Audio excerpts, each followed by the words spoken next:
ending right there with Seth Rollins.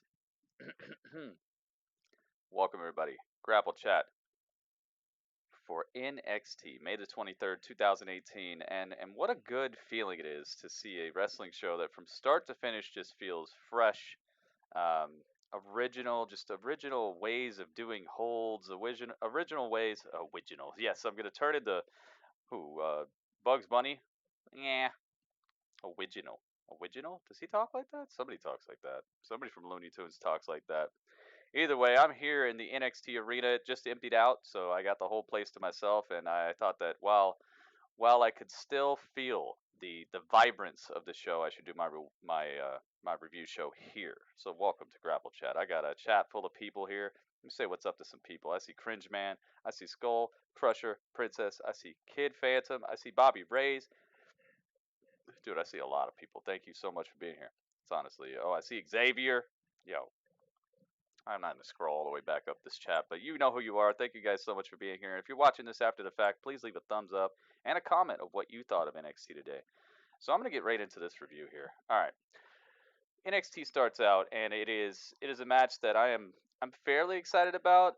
It's Tucker Knight and Otis Dozovic, the heavy machinery. I almost called them the authors of machinery. That'd be crazy. The authors of machinery. Meld them together into the ultimate weird team. Because I do think heavy machinery is kind of weird, but then the fact that they were going to fight TM61 immediately made me hype about the whole situation, because TM61 kills it.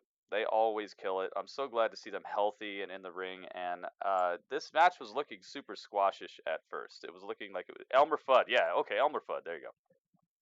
Ready. I'm ready for the review. Grapple Chat. Grapple Chat review, guys. Gritty Fudd. But this was a really good match, actually. It started out looking like it was just going to be TM61 getting it handed to them by Heavy Machinery, because it seems like NXT is really getting behind Heavy Machinery. Their promo packages, backstage interviews, all that stuff. It's really looking like they're seeing Heavy Machinery as at least trying to put Heavy Machinery over in that sort of light, where they're devastating tag team who likes to have fun as well, which is something that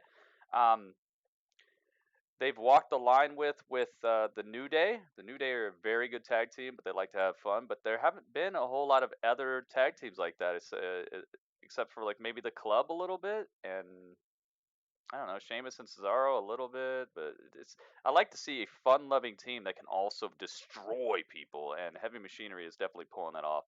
So this first match was a showcase of this. They were having fun. Otis did the worm, and his worm's better than my worm. That is not a sentence that anybody should ever say. I'm never saying that again. But it was very presentable.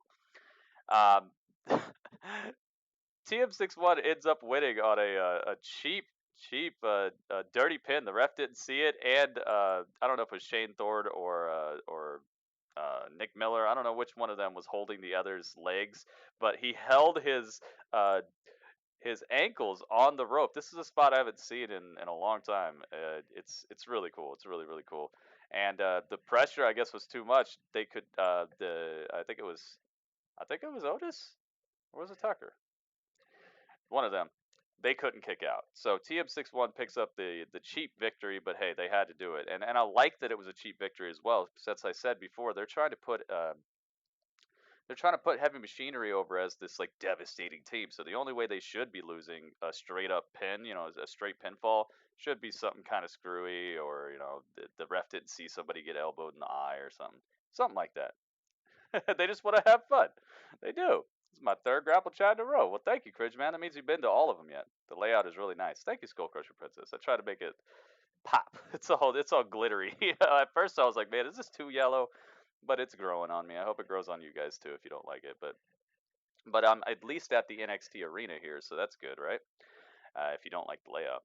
So that was the first match. It was pretty dang good. TM61 picks up the win, and I must say I enjoyed it. I did very much enjoy it. Then we had, I think it was Kairi Sane. I should really. The thing about the match orders is I keep track of the men's matches for my league. By the way, if you're watching this after the fact, or if you're watching it right now, I have a league called the Gritty WWE Fantasy League, which is where what happens on the show actually affects your points. It gets you points, and at the end of the season, there'll be real life prizes that are sent out to people if you got first, second, or third place, based off of what your superstar is able to do. So like me, my Seth, my superstar is Seth Rollins. So everything that he does on Monday Night Raw or does at pay-per-views, it all adds up. The points are going to be adding up, and once the end of the season hits, we're going to find out how many points Seth has, and if somebody else's superstar like Roman Reigns or Samoa Joe or whoever has more points than me, then that means they win. And I'm giving out real prizes for first, second, and third place. So if you'd like to be part of that, join my Patreon. It's up there in the corner, patreon.com/GrittyUrbanSaga. But as I was saying, it's hard for me to keep track because I keep track of just the men's matches because we don't have the women's division yet on the Gritty WWE Fantasy League. So sorry about that. But I think it was Kairi Sane versus Lacey Evans next, and this was a pretty dang good match. Kairi Sane, Lacey Evans. Uh, I was thinking that they were going to just shoot Kairi Sane to the moon like right away, and I'm glad that they're taking a slow build approach with her because some of her wrestling is unbelievable, and I'm not saying unbelievable like, oh man, that was unbelievable. I'm saying like unbelievable like, come on, really. She comes back from crazy beatdowns with not a scratch on her, and she's not good at selling. Like it just looks like somebody will be working her the whole entire match, and then she'll just all of a sudden get this like breath of hype or something, and then she forgets all the injuries on her. She doesn't like it's an unbelievable comeback at that point. I wish she would at least continue to sell the arm, continue to sell the leg, or whatever happened earlier in the match. I feel like she's got to get a better awareness of what has happened previously in a match. So I'm glad they're doing a slow build and not just shooting her straight to the moon and putting her versus Shayna Baszler because it would be a very unbelievable match. Shayna would just rip her arm off. So I'm glad, and this was one of those matches that she needed. She was doing very well in the match. Kairi Sane hit her comeback. She was looking like she was going to do the same thing she always does, but Lacey Evans caught her with just a swift, clean elbow off the rope, actually, and just crushes the hopes of Kairi Sane getting the win. So now Kairi Sane and Lacey Evans are tied up 1-1. Because Kairi Sane got the first win in their little rivalry they're having. So I was very surprised and very happy at this outcome, and I'm happy at the direction that the WWE is taking with Kairi Sane and Lacey Evans, giving them a chance to really fill out their character, fill out their in-ring style, and just getting them on the same page with the momentums and stuff. I really did enjoy this. So Kairi Sane takes a loss against Lacey Evans after that. They said that it was going to be Lars Sullivan versus Ricochet and Velveteen Dream next, but then we got this outside. Actually, I think we got a promo from the Undisputed Era backstage, just talking about how they're going to take apart Oni Lorcan and Danny Burch, which I kind of hope doesn't happen right now because Oni Lorcan and Danny Burch are so over with the crowd. They're such a great just a piece of work. They're workers. They work really hard, and they work very well together, and they work stiff. They bring this like legitimacy to the in-ring product instead of just oh, now I duck under, now I jump over, now I do this. So I'm gonna punch you now. Are you ready? Oh, I really hit you. Like they're just like, sit down, stay down. Guess what? Stay down. Like they're so just devastating. I love that about them. As long as they don't hurt anybody, man, if you can work as stiff as you want, as long as you're telegraphing it correctly and everybody's on the same page in the ring, it's all good, man. And they've been doing that. So their win last week, definitely they kept talking about it. They kept talking about it, and you could see kind of the desperation, even though they were confident backstage doing their little, how do you do it? Like this, like this, Undisputed Era, is it like that? I think it's like that. Probably get shot for doing that in Compton or something. But anyway, they're doing this backstage, and they're like, yeah, we're the best. But you could tell there was like a little tinge of being scared because of what happened last week, and I loved it. I loved it so much because maybe Danny Burch and Oni Lorcan have what it takes, especially since what happened last week. So I'm very they're doing a very good job of putting these promos in the right places. I feel sometimes it drags out what you think is happening next because they'll tell you, like I was saying before, this is coming up next, and then you're waiting for it, and then they come back, and it's like, no, that's not next. That's happening a little while from now. What we meant is this promo or something. So I like NXT better than Raw and SmackDown Live. Yeah, it's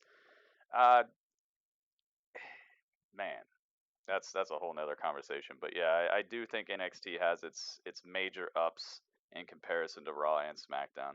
I'd honestly say in terms of matches, production, and everything, NXT definitely puts together better matches, and it just flows a little bit better. But that's because there's so many commercials, and they gotta kind of spruce it up for a casual audience more for the main roster. And NXT, they know the people watching NXT, they're us. They're the people who know the names of finishing moves, and who know like the names of moves that aren't finishing moves, and like we're gonna watch. So they have a little easier time with NXT because they could just present a good wrestling match, and that's enough for us in most cases. On the main roster, it's like they feel like they got to present people who look a certain way, or a match that has a certain progression and stuff. So I think there are reasons why NXT is better to us. But like if a casual fan watched NXT, they might not agree. So I don't know. I do like NXT a fair amount more than Raw and SmackDown on, I'd say, a almost weekly basis. Sometimes Raw and SmackDown do take the cake, but NXT is doing a dang thing, man. What can I say? So what's going on next after that? Yeah, they had a nice little backstage promo. Then we had oh gosh. So it was Lacey. It was Kairi Sane, Lacey Evans. Then we got, man, I really wish they would update their stuff like super quick, but they don't. Not for NXT. They're like, whatever. I do, however, know that there was a. Oh, okay, I got it, guys. I got it. Don't worry about me. Don't worry about me. What's up, Mercy? Don't worry about me. I got it. So then they were telling us that it was going to be a, what's next for Johnny Gargano? Johnny Gargano was outside in the parking lot. He says, "Me and my wife, we've decided on what we're going to do next because things are getting crazy with Tommaso Ciampa, and we've come to a decision. We have to do it." And the interviewer was like, "Okay, what's the decision?" And he's like, "I'm gonna tell them. I'm gonna go in the arena and tell them." So we're waiting on this, and then we get an incredibly good match between Lars Sullivan, Ricochet, and Velveteen Dream. Have a little bit of the action that was called from that. Very, very cool here. Play some of this for you guys. Here's some of the action. And we're following the queen. After the commercial break, of course. All right, here we go. Ricochet and Velveteen Dream forming an alliance. Here we go. This is just the audio. Dream and Ricochet beginning to unload on Lars Sullivan. 2-on-1. Double drop kick, and Sullivan still standing. Stretching the referee's 5 count, using it to the most. The count. Oh, look at this. Springboard missile drop kick by Ricochet on Sullivan. Dream looking to take it. So yeah, basically it's just fast-paced action. If I try to call everything, it would sound a lot like that. Ricochet and Velveteen Dream work together like a fine-oiled machine, dude. It's like they had this match down pat. They were holding Lars Sullivan's leg while another one comes off the top rope. 450 splashes, all kinds of stuff that they were doing to try to keep Lars down. And just when it seemed like they had Lars down, this is where the 450 splash came, because oh man, they did it. Okay, before that actually, they did a booby trap on Lars. Ricochet ran outside the ring, and he was running around, and he set up Lars Sullivan just right, because he was chasing him around the side of the ring, and then he got into the ring. And he taunted Lars. He's like, "Come on, come in here, come do it." It was like that scene from Predator where Arnold was like, "Come on, do it. I'm right here. Come on, do it." And the Predator could see like the spikes, and he was like, "Wait, nah, I'm walking around."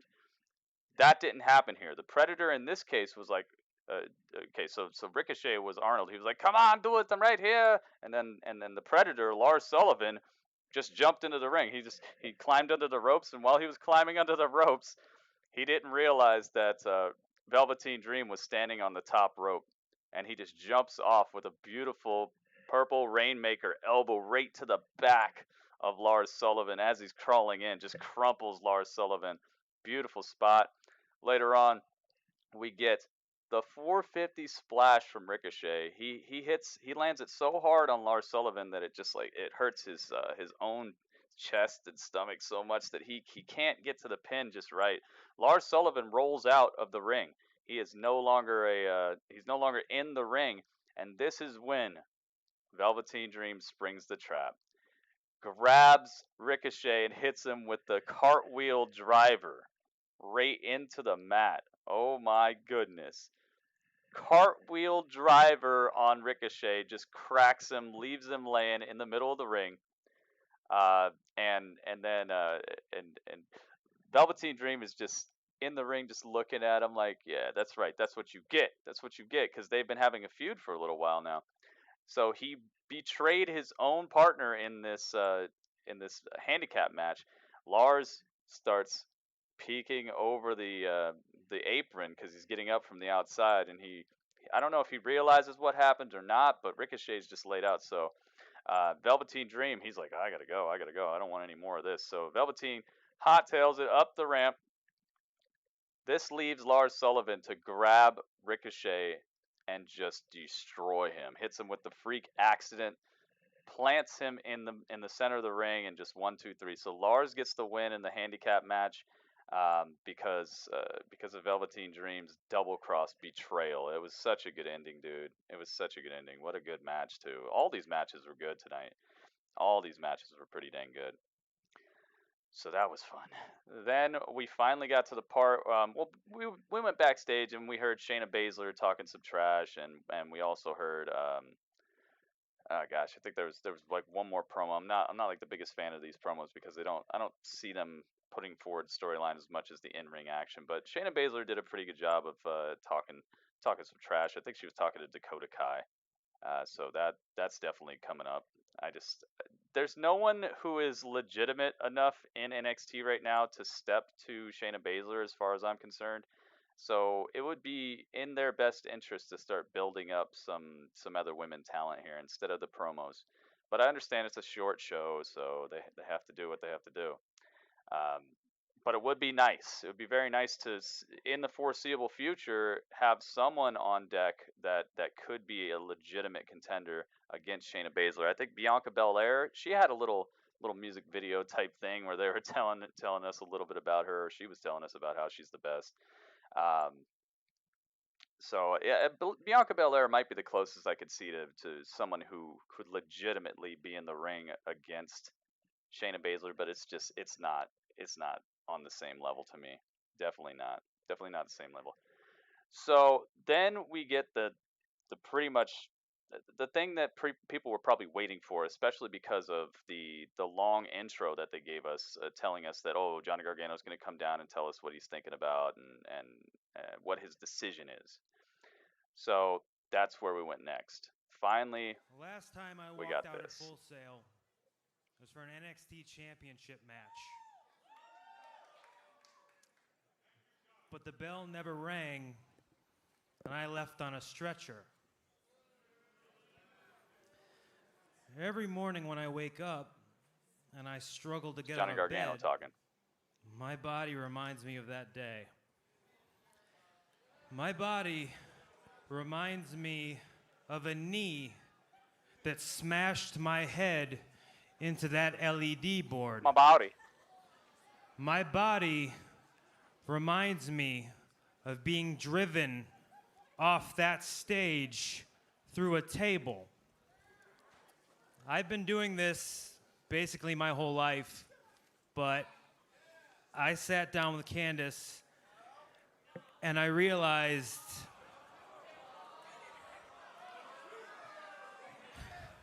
it's time to start thinking about my future. Yep, I agree, man. He's in some like life and death type of It's time situation. to start thinking about our future.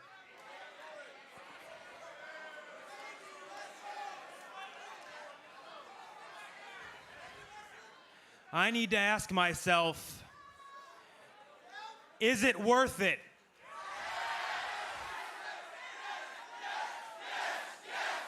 And this crazy crowd. You know what? You know what? Yeah, it's worth it. And now his wife is like pleading with him. It was so sad to me, you know. It was so sad to me this moment because you saw the obsession.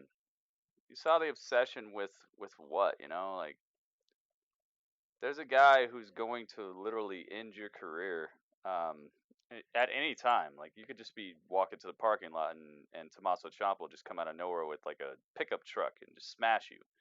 He don't care, dude. He's just a crazy maniac, psycho killer. So this was kind of like a sad part of the show to me because I know it's supposed to be hype because all these heathens out here chanting yes when he takes off his neck brace. They're like, yeah, that's right, yeah, kill yourself. It's all good, man. It's all good. But I was like, wait, no, man, I don't know if you should be doing this. Like, maybe you just go to TNA for a little while or something. Maybe let Tommaso Ciampa just chill. But Tommaso probably show up at TNA. This guy, I can kind of understand. He can't even dodge it. He'd be mowing his lawn. He'd be retired from wrestling, mowing his lawn, do, and then Tommaso Ciampa out of nowhere hit him with a bat or something. Hit him with a bat across the face while you're mowing the lawn, just get destroyed. So I could kind of understand why he's sticking around, but the whole worth it thing, I don't know about that. Especially since his wife is like pleading and begging him not to. She's right next to him the whole time, like, no, please, no. Tommaso Ciampa!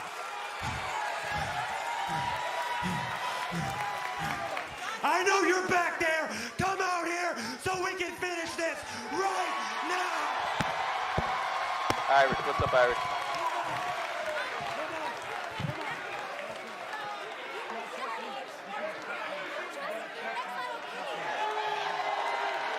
And then he does come out. He does come out. Boy, I'm going to walk to that ring right now, and I swear, if you're still standing there, when I get to that ring, I am going to finish this.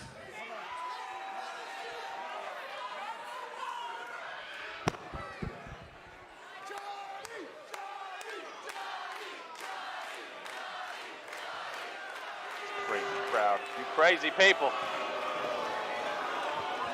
Oh, man. His wife won't let him. His wife's like, no.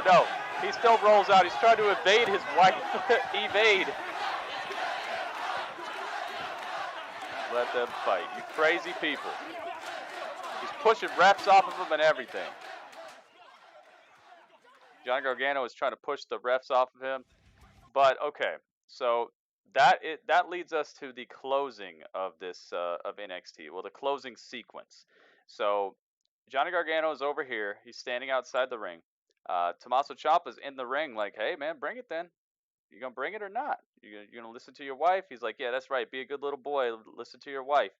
And this just, you could see Johnny Gargano is steaming on the outside, and his wife's got him by the arm. She's like, no, just come with me. Come with me. Don't fight him. Johnny Gargano getting so mad. And those words from Tommaso Ciampa just sent him off the deep end. So he goes, that's it. And he runs up to the side of the apron. He gets on the apron. Tommaso Ciampa runs over and shoulder blocks him off the apron, and right behind him is his wife. Johnny Gargano's wife is standing right here and just squashed like Mario on the Goombas, okay? Bloop, bloop. Just like that, squashed. She's knocked out completely, just chalk outline. He's like, yo, can we get some help? Can we get some help? And it's just such a sad moment because he realizes what he's done. It just the drama and the intrigue involved here. It's so interesting, and it didn't even have to be a match, dude. Didn't even have to be a match. It was just awesome. And that's how we went off the air. Just Candice LeRae laid out on the ramp, a bunch of medical technicians and referees and stuff looking, and Johnny Gargano's like holding her neck. He's like, oh no, and Tommaso Ciampa's like, I'm out of here, and he just walks off. He goes outside, and that's how we fade out. That's the end of NXT. Altogether, great episode of NXT. I expect nothing less. I honestly expect nothing less. I think this upcoming takeover that's happening the same weekend as Money in the Bank They are building it up to be one of the best, if not the best. I know they've lost a lot of talent, but the talent they do have, you can tell they're willing to go the distance, man. Like Hercules. I mean, between Velveteen Dream, Ricochet, I've not seen EC3 in a little while, but hey, EC3, Adam Cole, Bobby Fish, Bobby Flay, even. I don't care. I don't care what type of Bobby you bring, dude. It's gonna be bobbing and weaving. It's gonna be the best reason to watch on the weekend. Okay, that's the rhymes for you. I love NXT. I'm giving this episode probably like an 8.4. Probably like an 8.4. It led into things. It kept feuds alive. It talked about what happened last week, but it made it what happened last week actually matter and feed into what you're seeing on your TV in front of you this week. The quality of the matches, the match outcomes, the unpredictability, just all together, man. This is how you do a wrestling show. I honestly think NXT is the hottest promotion on the planet. Um, I love New Japan. Don't get me wrong. It's just I don't watch enough of it, and so in my opinion, New Japan is great, and they put on incredible matches. I'm scared for their competitors. Somebody recently like did a headbutt, and he's just no longer able to do anything in his life. So I do think that there's a price to be paid, and that WWE is keeping the price to be paid for good entertainment very low in NXT, to where it's not death defying at all times. People still do crazy stuff. Yes, we saw a 450 splash right on top of Lars today. We saw a couple of things today that would be pay-per-view worthy in the main roster of the WWE. So they're keeping the cost for entertainment low when it comes to your physical cost. New Japan is great, but the physical cost is so high, and it's so the threshold between like the barrier between you entertaining people and you hurting yourself is such a small barrier in New Japan, um, because they just let them do it. They just let them do it, and in WWE they put this barricade, this barrier between you getting hurt and you entertaining people. Um, they put that bigger, and some people don't like that. But hey, man, I'd rather not see someone get incapacitated and debilitated and just straight crippled just because I want to see a good wrestling match, dude. It's not worth it. That's why when he started talking about is it worth it, I was like, no, dude, you're in a neck brace while you're telling me this. So I know it's part of the storyline, but I'm talking about real life here. I think NXT walks that line perfectly. They give us good action, well thought out, well choreographed, and with people who are confident in being able to do it, and they don't take it too far to where it's like, yo, holy moly. So I just love NXT. That's how you run it. That's how you run things. The drama. There was drama. What happened to her? She's still knocked out somewhere. I gotta wait till next week to find out if she's all right. 8 out of 10, 8.9 out of 10. Yeah, dude, I give it like an 8.4. Definitely better, a better piece of just congruent entertainment throughout this week than I would say Raw or SmackDown. I did enjoy SmackDown. Don't get me wrong. SmackDown was good. SmackDown was good. Raw was not as good, but NXT I would say takes the cake as far as just a sit down, enjoyable piece of wrestling for the week. So if I and you're probably gonna hear this a lot of times in the future, but NXT is doing it right. SmackDown is doing it pretty well, and Raw is just, gosh, man, shows good here and there. But it might be because of the 3 hours. It's like there's almost like a the amount of time that a show is on and the amount of enjoyment that I get out of it. It's like 3 hours for Raw, this much enjoyment. 2 hours for SmackDown, this much enjoyment. 1 hour for NXT, this much enjoyment. It's like completely opposite. I don't know why that is, but I think it's just because NXT gets to just pack it in and say, "Yo, stop the commercials, let's go." And I understand they need to have commercials on USA. I know that's how they get paid. I know that's how the WWE has the contract. So I'm not saying there's anything they can do about it uh, on the commercial side of things, but they could tighten it up when it comes to the presentation of the feuds. They could actually have some feuds that actually make sense. That might be good. I think there's a lot that the main roster can learn from what NXT is doing here, and I think it's a control thing, man. I think that this is more in control of the people who actually care about the wrestling industry. But there you guys go. 8.4 NXT was rocking it. As always, I would definitely recommend watching this episode if you did not get a chance to see it. If you're watching this review, then hopefully I didn't. Hopefully you're watching it after you saw it, or you don't care about me getting spoiled. So thank you guys so much for being here. Please check out some of the links up in the corner. Check out some of the links in the description of the video. Leave a thumbs up on this broadcast, and also subscribe if you have not already done that. Make sure you click that bell icon. If you're not getting my videos, if this is like the first one you've seen in your feed in a long time or something, make sure you click subscribe. Like unsubscribe for me, resubscribe, and then click the bell icon. And make sure that you pick all, because now you got to do like 4 steps. I'm sorry about that, guys, but I don't run YouTube. But someday I will run YouTube with your help if you click subscribe. That probably won't happen. But hey, who knows? Who knows, man? Who knows? Thank you guys for being here. I hope you enjoyed Grapple Chat. Is there anything that you saw on the show that you guys would like me to respond to or talk about real quick? I'd like to use these last few moments of the show to see if there's anything that you guys noticed that maybe I left out or didn't really touch on that you'd like for me to touch on. So does anybody have anything you'd like for me to respond to or talk about from NXT today? So I'd like to not leave any of that stuff out. Like any superstars that we didn't see on the show, or oh, that's another thing I could talk about. Freaking Aleister Black. Well, I hope we could see our champions on TV a little bit more often. I know the whole keep them special type of thing, but dude, we gotta remember why these people are champions. We can't be like, oh yeah, he won that like months ago, and cool, I guess.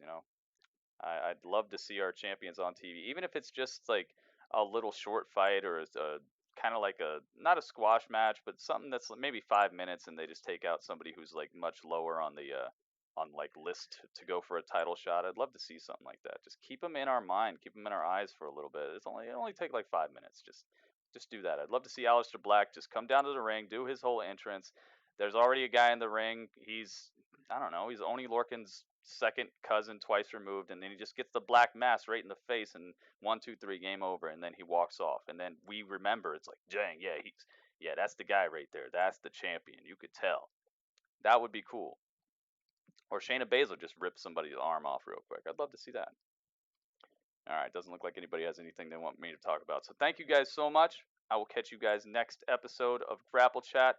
I'll catch you guys on my Twitch channel, which is twitch.tv/GrittyUrbanSaga. See, it says visit the Twitch channel. It's scrolling across the bottom right there. Come hang out with me there. All the links are in the description of this video if you want to come on by. I normally do a Wednesday talk show called The Nitty Gritty, where I show off the newest gaming and entertainment trailers, just cool stuff from the gaming industry. I talk about my opinions on things. You get to see my live reactions. I get to see yours. So come on by my Twitch channel too, guys. I do a lot more than just wrestling. Although I do love the wrestling. The graps. Grapple Chat, baby. I will see you guys next time. See you on Monday. If you only care about wrestling, I'll see you on Monday. Gritty Urban. Out.